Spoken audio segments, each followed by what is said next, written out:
Республикада милләтара һәм конфессияра мөнәсәбәтләр тотрыклыгына ирешүдә кулланыла торган методикаларның югары нәтиҗәлеге башка субъектларга да үрнәк. Бу хакта Халыклар дуслыгы йортында узган милли сәясәт өлкәсендәге эшче төркем утырышында хәбәр ителде. Теманы хәбәрчебез Мөршидә Җихан дәвам итә.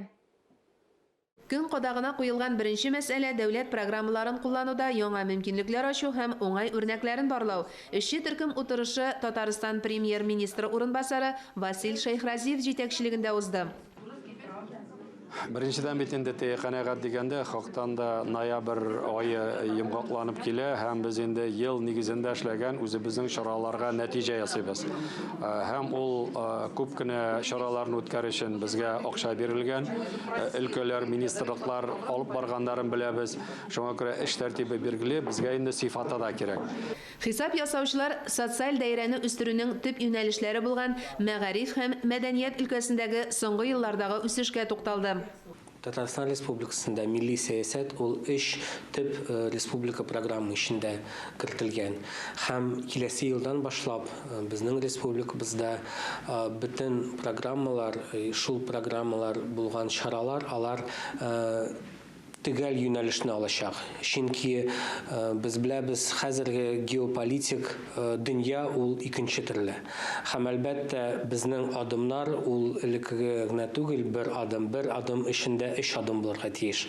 Һәм шуның өчен хәзерге вакытта 22нче елдан башлап махсус хәрби операция вакытында безнең бердәмлек темасы ул иң мөһим темалардан берсе. Мин әйтеп киттем, үземнең чыгышымда да Россия Конституциясында иң беренче җөмлә ул Россиянең күп милләтлекне күрсәтә. Соңгы елларда грант ярдәмендә башкарылган эшчәнлек тә сизелерлек артты. Бик күп милли һәм динара мөнәсәбәтләргә багышланган проектлар чынга ашырыла.